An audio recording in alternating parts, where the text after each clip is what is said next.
I, 25-year-old female, am not that close to my dad anymore. I was until I was about 13, but that changed. He either only realised it now or only started to care now that I'm living a more independent life, and he's not as involved as he wants to be. I was 8 when I lost my mum, and we were as close as ever, but I needed him more. Then when I was 11, he remarried and he became a stepdad to a girl who was 10 at the time. Now this is where full honesty comes in. I was jealous as hell that my dad was trying to bond with her and that he called her his daughter and us his girls right away. It made me feel less special. It made me feel like I didn't matter as much, because how could someone so new to him be equal to me after hardly any time? Every time he spent time with her, I felt sick. He still spent time with me, but after about 6 or 7 months of marriage, he started to spend more time with his stepdaughter. I hated it. I was both devastated and furious that she was getting my dad. When I was 13, my dad said how much he preferred hanging out with her over me because they had similar interests. He said he couldn't spend enough time with his stepdaughter, and he was hoping I would hit the teen phase of not wanting my parents around me that much. He didn't say it to me, but I heard him say it. His best friend was one of the people he did say it to, and he was like, "Dude, don't say that out loud." And my dad said most parents probably feel that way. He said it wasn't like he would ever tell me that to my face. Then he admitted he also resented me for not wanting his wife the way her daughter wanted him. He wanted us to be the perfect little family, and we looked like a step family where the step is always used because I didn't really want his wife for stuff. I gave him his wish, and over the years he increased the amount of time he spent with his stepdaughter. They could do stuff together up to 4 times a week. That was until she was 16 and wanted space. He was devastated by that, and that crushed me. So I decided that was all I needed to know and didn't try to get closer to him. He approached me with the question of why after I moved in with my boyfriend and his dad helped us move stuff. My dad said he expected to be called, and then he asked me why I had pulled away from him. So I told him everything from the jealousy to what I heard him say, and I told him I decided that I wasn't going to keep close like I had when he felt that way. Dad was offended that I had ever been jealous.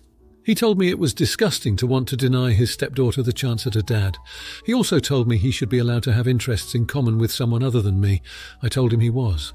But I was also a kid who lost my mum and clung to my sole living parent.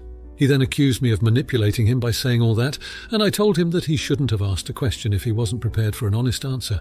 He told me I could frick right off with that attitude and told me to grow up. Am I the idiot? Now for a few comments before the update. Comment 1. Not the idiot. I'm sorry you went through this. I can relate to it on certain level. Not as tragic, but I'm also a daughter who had to go through new dads' families. He clearly didn't provide you with enough love and reassurance and just expected you to accept them. I could see his position partially up until the point where you share your recent call with him and he just denied it and accused you of manipulation. He clearly failed to provide enough stability, reassurance and emotional empathy to you. I'm sorry. I would suggest to not cut him off forever. It might hurt you even more. This wound needs to heal. And why you can heal by yourself. Maybe when you feel strong enough, try reaching out to him again and have a heart-to-heart conversation. Not accusatory, but just share what you lacked and ask him to see it and recognize it. Therapy can help you find the right words and tools. Regardless of that, you are loved and you are special. Your dad loves you, but he didn't know what you needed and he was also suffering a loss, which doesn't justify him and you still are more than justified. Comment 2. Not the idiot. It seems like once your dad remarried, his primary concern in life became about making his new wife and stepdaughter the center of his world. I don't know why he did that. Maybe he's just a shitty person, or maybe he had some serious grief issues that he never dealt with. Either way, the result of his behavior was that he pushed you away to deal with your emotions all on your own. Now that you're no longer close, he wants to whine to you about how hurt his feelings are, but he still wants to take zero accountability for his failures as a father. He needs to grow up himself. Comment 3. Not the idiot. I think you should go ahead and do what he told you to do. If anyone, I don't care what their title is, told me to FCK off with that attitude, I would. If I had a parent treat me like that, I would go no contact. He didn't really notice that you have pulled away for more than 10 years. When he finally did notice, instead of apologizing for the pain a child had, he doubles down and insults you. Your dad can pound sand. I would consider myself an orphan. I would even take it so far as to move so he couldn't find me again. So sorry your dad is such an $1. Now, for the update. It's been a month since I posted about the situation with my dad, and things have taken a turn I never expected. I tried to reach out to him again, hoping we could mend things and I could explain myself better. But when I called, his wife answered and hesitantly told me that my dad had had a heart attack a couple of weeks ago. My world stopped. I couldn't believe I didn't know. I couldn't believe she hadn't called me sooner. By the time I got the news, he was already home from the hospital recovering. His wife said he didn't want to see anyone, but I couldn't just stay away. I had to try. When I showed up, he was sitting in the living room looking so frail and pale. It broke my heart to see him like that. I'll never forget the way he looked up at me with this mixture of surprise and something I can't quite pinpoint. Regret, maybe. I tried to apologize, to tell him how much I still loved him despite everything, but it was like there was this wall between us. He told me he was tired and didn't want to rehash old arguments. And the most painful part, he said he needed to focus on his health and that dealing with our strained relationship was too stressful for him right now. I left his house feeling numb. The guilt is eating at me. I keep wondering, if I hadn't been so stubborn, if I had dealt with my feelings differently, would he be in better health today? Did my confrontation contribute to his heart attack? My stepsister reached out to me a few days ago. She said she was sorry for not telling me about the heart attack, that things had been chaotic, and she didn't think it was her place. She also said that she thinks that despite what happened, my dad still loves me. But hearing that just made me feel worse. I want to fix things, but I'm terrified of making his health worse. I'm lost. I feel like I failed him as a daughter. I wish I could turn back time and handle everything differently. I'm watching from the sidelines, unable to mend the most important relationship in my life, and I don't know if I'll ever get the chance to make it right. Now, for the comments. Comment 1. Not the idiot. It's natural to feel guilty when we find out a family member, particularly a parent, has suffered a health crisis. However, it's important to remember that you are not responsible for your father's heart attack. Health issues are complex and can be due to a variety of reasons, including genetics, lifestyle, and stress, many of which are beyond your control.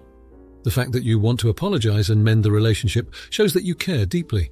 Your father's response, while it may feel harsh, could be his way of coping with his current health situation. He may need space to focus on his recovery. It's important to respect his needs at this time while also giving yourself grace and understanding that you have not failed as a daughter. You've reached out, and that in itself is a meaningful action. It might be helpful to communicate your feelings in a letter or another form of communication that gives him the space he needs and leaves the door open for future reconciliation without immediate pressure. Comment 2. Not the idiot. Dealing with strained family relationships is difficult, and the health scare of a loved one can bring a lot of unresolved feelings to the surface. It's important to recognize that every individual deals with stress and health issues in their own way, and sometimes that means withdrawing. Your father's reaction to focus on his health does not equate to a rejection of your apology or your efforts to mend the relationship. It is simply a reflection of his current priorities and needs. You have not failed as a daughter by having a complicated relationship with your father. These dynamics are often the result of long-standing patterns and interactions that are not solely within your control. It is also critical to consider that healing and repairing a relationship is a two-way street. It requires effort and readiness from both parties involved. If your father is not ready at this time, it does not reflect a failure on your part. Continue to offer support and make it clear you are there for him when he is ready, but also take this time to seek support for yourself, perhaps through friends, other family members, or a therapist. Comment 3. Not the idiot. It's crucial to understand that an individual's health issues, especially something as serious as a heart attack, are not something that can be blamed on another person, even if the relationship has been challenging. The burden of health falls upon the individual and their personal health decisions, and while stress can be a contributing factor, it is not solely caused by any one person or situation. Feeling lost and like you have failed are emotions indicative of a caring person who wants to fix things, but it's crucial to recognize that the timing must be right for both you and your father. It is also worth considering that sometimes, despite our best intentions, we cannot control the outcomes of situations, and we have to find ways to cope with that reality. What you can do is continue to make positive choices in how you handle the situation moving forward, perhaps by seeking ways to support your father's health journey from a distance, offering emotional support without intruding on his space, and exploring your own feelings about the relationship with a professional who can provide you with tools to navigate this complex situation. Now for the next story. Am I the idiot for telling my husband I don't care he might have a degenerative disease? My husband, 35-year-old, has been complaining about the muscles in one of his arms twitching for a week, and he's convinced he has ALS. He came home from work today and said his mouth was salivating more than normal, and informed me that's a symptom of ALS. When he first told me he was concerned, my immediate reaction was obviously fear and concern, so I asked him if he would please call a doctor the next day. He jumped down my throat for not having any sympathy, so I shut up and walked away. He has a history of complaining about his health and not doing anything about it. He complained about groin pain for the first 10 years of our relationship, and I got sick of hearing about it, so every time he complained I would ask if he had called a doctor yet. The answer was always no. We were on a hiking trip 3 years ago, and when we got back to the cabin he was laying on the sofa and said he felt a bulge in his groin. I immediately knew it was a hernia, and told him to make an appointment ASAP. It took withholding intimacy before he would finally go to a doctor where he was diagnosed with massive bilateral hernias. So yeah, my sympathy for his health complaints is gone. I feel like he should seek the advice and guidance of a professional if he thinks something is very wrong, because I'm as far from being in the medical field as one can get. I've tried making his appointments for him in the past, but he either just wouldn't go or would cancel them. Back to the ALS concern. Tonight, when he got home and informed me about his watery mouth, I asked him if he had called our healthcare provider today. He said no. I calmly asked him why not, and then said I was concerned that he thought he had a serious degenerative disease, but wouldn't do anything about it. An argument ensued, and he called me a "see you next Tuesday" for not having any sympathy for his ailments. I told him I really didn't care if he thought he had a serious disease. What I do care about is if he has a serious disease, knowing that we will tackle it once there's a diagnosis.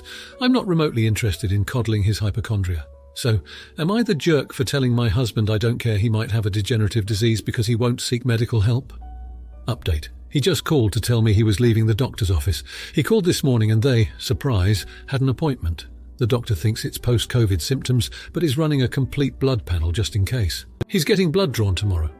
I do think he needs to seek therapy for medical and maybe generalized anxiety, because this is such a pattern, and it shouldn't get to this point before he's willing to seek help. Now, for a few comments before the update. Comment 1. Not the idiot. Some people have a mental thing where they assume that the ritual of getting other people's sympathy is all they need. They can't imagine enjoying actually getting better, by going to a doctor and finding out what is wrong and following the doctor's instructions in order to solve the problem. It sounds uncomfy. They also can't figure out that if they go on applying sympathy to a steadily worsening medical issue, that medical issue may well unalive them, and then they won't be able to follow their ritual anymore. Source: parent who died after refusing to do the work to get better, because immediately feeling better was just so important to her. You have my permission to show this to him if you think it'll help. Comment 2. Not the idiot without a proper diagnostic. It is impossible to determine what is wrong. Is he an attention seeker? Why is he waiting for you to book his doctor's appointment for him? Does he know that fatigue, anxiety and stress can give you these symptoms as well? Wouldn't it be easier to just go to the doctor, who is the best, most qualified person to diagnose and treat him, if there is a real degenerative disease, or to put his mind at ease if it is something else and start a treatment plan? Comment 3. At first I thought you were, but then thinking of the months and months and months of my husband complaining about his teeth and never going to the dentist. Then his tooth started chipping, so he finally went in, and it's worse than he thought it would even be. So not the idiot. Now for the update. 2 weeks have passed since my husband finally went to the doctor. His blood tests came back, and they were a mixed bag. His vitamin D levels were in the basement, and he tested positive for the Epstein-Barr virus, which the doctor suggested could be reactivated and contributing to his symptoms. But the biggest shock was a high creatine kinase, CK, level indicating muscle damage or, in rare cases, early signs of a neuromuscular disorder. We were both floored. He clung to this as a vindication of his ALS fears until the neurologist appointment, which was expedited given the abnormal tests. I'll admit I was scared too, but I tried to keep it together for both of us. The neurologist ran him through a battery of tests, EMGs, MRIs, the works. After what seemed like an eternity, we got results that were both a relief and a wake-up call. No ALS. Instead, he was diagnosed with benign fasciculation syndrome, BFS, exacerbated by extreme stress and anxiety. The excessive salivation, a side effect of the stress-induced acid reflux he'd been ignoring. The diagnosis was a tipping point. My husband broke down, relieved but also realizing how his anxiety spiraled out of control, affecting us both. It was a pivot point for our relationship too. No more sympathy, but empathy. Yes, we had a heart-to-heart, and he's agreed to start therapy for his health anxiety. And with the doctor's recommendation, he's also beginning a regimen of physical therapy to manage the BFS and joining a gym to focus on his overall health. The past 2 weeks have been humbling for both of us. We're relearning how to communicate and support each other constructively. It's not easy, but we're making progress. The house is calmer, and I feel like we're finally moving forward, not just spinning our wheels in worry and frustration. Fingers crossed the next update will be about how therapy's going, and the positive changes we're hoping will come with time and work. Now for the comments. Comment 1. Not the idiot. Receiving a medical diagnosis, especially when it involves potentially serious conditions like ALS, can be an incredibly stressful and emotional experience for anyone. It's clear from your story that both you and your husband have been through a rollercoaster of emotions, from fear and anxiety to relief at the final diagnosis of benign fasciculation syndrome. It's commendable that rather than letting the situation drive a wedge between you, you've chosen to take it as a turning point to strengthen your relationship and provide mutual support. Seeking therapy is a proactive step that shows a strong commitment to both your husband's health and the health of your relationship. It's also important to acknowledge the mental toll that health anxiety can take, and by addressing this head-on, you're setting yourselves up for a healthier future together. Remember that focusing on wellness, both physical and mental, is a journey and it requires patience and understanding from both partners. Comment 2. Not the idiot. The path to an accurate diagnosis can leave patients and their families in limbo, grappling with uncertainty and fear. Your response to your husband's health scares and the eventual BFS diagnosis demonstrates a deep sense of empathy and partnership. It's crucial to recognize the impact of stress and anxiety on physical health, and by doing so, you're validating your husband's experiences and ensuring he doesn't face them alone. Engaging in physical therapy is a practical approach to managing BFS, and it is often overlooked how much such conditions can affect day-to-day life. By taking these steps, you're not only alleviating the symptoms but also equipping your husband with tools to improve his quality of life. It's equally important to highlight the role of self-care for caregivers. As you support your husband, it's vital to also take care of yourself to prevent burnout. Encouraging each other to maintain a healthy balance between caregiving and self-care will benefit both of you in the long term. Comment 3. Not the idiot. When a loved one faces health challenges, the situation can test the resilience of any relationship. Your determination to face this challenge together and your commitment to therapy is a testament to the strength of your bond. It's heartening to hear that you see a positive trajectory ahead, which is a sign of hope and a shared vision for the future. It's worth noting the importance of education and advocacy in dealing with health conditions like BFS. By learning more about the condition and possibly connecting with support groups or others who have experienced similar issues, you can empower yourselves with knowledge and community support. This proactive attitude towards managing health anxiety and BFS can foster a sense of control and reduce feelings of helplessness that often accompany health-related uncertainties. Your approach is a model for how couples can navigate health crises with grace and mutual support, paving the way for positive change. Now, for the next story. I, 25-year-old female, married my husband Joe, 27-year-old male, 4 months ago. We dated all through high school and college, so we have been in each other's lives and in each other's families for quite some time. Joe's father died when we were seniors in high school, and his sister Jill died 3 years ago. Since then, his mother Jean has been, in my opinion, unhinged. I cannot imagine her sense of loss, and I know everyone has their own grief process, so I really try not to judge, but she makes everything about her grief. She didn't come to our college graduation because she would never get to see Jill graduate from college. We try to be especially kind to her on Mother's Day, but she spends hours at the cemetery and gets very irate if we leave before she's ready to. She insists we give our first child her husband's name as a first or middle name, and gets angry when we say we'll name our future children as we see fit. There have been other incidents too. She's done so much to push Joe away, while also relying on him for emotional and sometimes financial support. They have a very unhealthy relationship now. It came to a head when we were wedding planning. I invited her to come wedding dress shopping with me, my mum, my grandma and my maid of honour. I told her she did not need to come if it was going to be painful for her, but she said she would be happy to.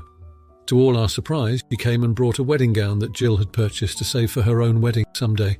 She said it would help her if I tried it on, and I did, which made her cry.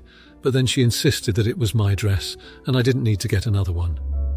After multiple refusals, she pouted the rest of the time. It was so awkward for everyone. This led to a lot of drama, to the point where Joe and me, but mostly Joe, did not want her at the wedding because we couldn't trust her to not cause some kind of scene, and because we thought it would be terrible for her mental health. We asked her not to come, and she agreed not to. I got to have a dance with my dad, and my mum surprised Joe by stepping in for a mother's dance with him. They smiled and laughed the whole time. It was the most special part of our wedding to me. I recently changed my Facebook cover photo to a picture of Joe and my mum dancing and laughing. Jean saw this and has been coming at us for it, saying it's just a reminder that she was excluded from her son's wedding day. I told her I'm not taking it down, and that if she doesn't want to see it, she can simply not look at my Facebook. She says I'm inconsiderate of her feelings and that I'm an AH for this because it drives another wedge between her and her son. Am I the idiot? Now for a few comments before the update. Comment 1. Gentle, everyone sucks here. She sounds annoying AF and very self-centered. But per the photo, I think it is, hopefully unintentionally, spiteful to put up a picture where your mum served in his mum's place in the wedding. Yes, she misbehaved herself out of an invitation, but she kept her word and agreed not to come. In her place, I would think it's pretty mean of you to display a picture that will always remind her that she wasn't part of such a big day in his life. It's because it's your FB photo of your husband and mum. A family wedding photo where she isn't there is more justifiable. IDK, I think it seems petty. Comment 2, I'm sure I will be voted down. I have much sympathy for you. You were very kind to invite her dress shopping, and I'm so sorry that backfired. I understand why you didn't feel she could come to the wedding, but I do think a public posting of a substitute mother is a little disrespectful, knowing the extent of her pain. Can you not just enjoy the photo in the private space of your own home? I've been that person excluded, it hurts. You can't fix what's broken, but you can avoid heaping more on the pile. Comment 3. I think it's quite awful to use a picture of Jo and your mum dancing and laughing. I think it's in poor taste. I would think she could benefit tremendously if she got therapy. It wouldn't be a bad idea to get family therapy. She is still grieving the death of her daughter. Expecting you to wear her Jill's wedding dress is weird. If you are concerned about her mental health, then why post a picture of your mum laughing and dancing with your husband? Now for the update.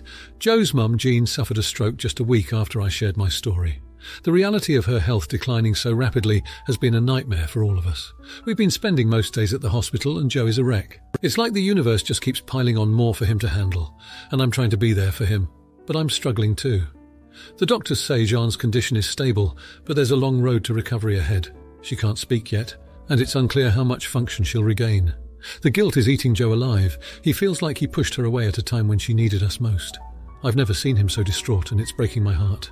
Amidst all this, John's sister found an unsent letter Jean had written to our deceased sister-in-law.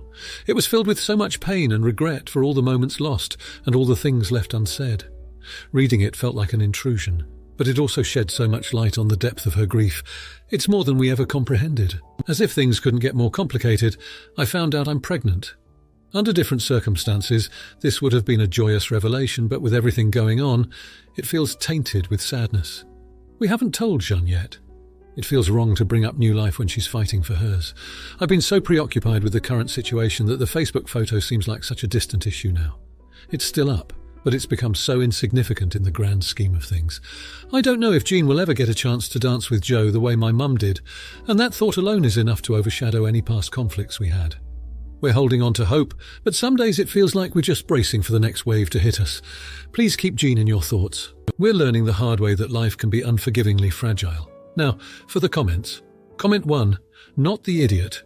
First and foremost, I want to extend my deepest sympathies for the challenging situation you and your family are facing with Jean's health. It's clear that your emotional bandwidth is stretched thin, and the discovery of your pregnancy amidst such turmoil must be incredibly bittersweet. You're not the jerk for feeling conflicted about the timing. It's a natural response to such a juxtaposition of life and decline. It's important to remember that feeling guilty for past actions like Jo won't change the present circumstances. What matters now is the support and love you give Jean in her time of need. The Facebook photo issue indeed pales in comparison to real-life matters, and your ability to recognize that shows maturity and growth. Hold on to hope, support each other, and allow yourselves to experience the full range of emotions that come with these life-changing events. Comment 2. Not the idiot. In light of the recent events with Jo's mother Jean, it's completely understandable that the family's focus has shifted to her health and well-being. Life often presents us with unexpected challenges, and how we respond to them is what truly defines us. It's apparent that you're all rallying together during this difficult time, which is commendable. The guilt Jo feels is a common reaction when a loved one falls ill, but it's crucial to not dwell on what could have been done differently and to concentrate on being there for Jean now. Your pregnancy, while in the midst of sorrow, does not taint the joy it can bring. Rather, it's a reminder that life is a cycle of highs and lows. Embracing this new life could be a source of comfort and hope for the family. It's also essential to take care of your emotional health during this period, as the stress can be overwhelming. Seeking support, whether through friends, support groups, or professional counseling, can be beneficial in navigating these complex feelings. Comment 3. Not the idiot. Dealing with a loved one's serious illness is a situation that no one is ever fully prepared for, and the emotions that come with it are complex and multifaceted. Your acknowledgement of the fragility of life is a sign of your deep empathy and compassion during this trying time. The fact that you consider the previous Facebook photo issue insignificant in the grand scheme of things is a testament to your ability to prioritize and adapt to the more pressing matters at hand. Regarding your pregnancy, it's entirely normal to experience a mix of joy and sadness given the circumstances. It's important to allow yourself to feel the joy of this new beginning. Sometimes new life can bring hope and comfort to a family in mourning. Also, it's okay to seek joy amidst sorrow, and you shouldn't feel guilty for the natural cycle of life continuing. Remember that each person deals with grief and stress differently, and providing space for each family member to process their feelings is crucial. Your strength during this time is admirable, and holding on to hope is sometimes the best thing you can do for yourself and your family. If you like this video, you'll probably like these too. Also, while you're here, please consider subscribing. It's your support that keeps this channel alive and allows me to make better and longer videos. Have a great day.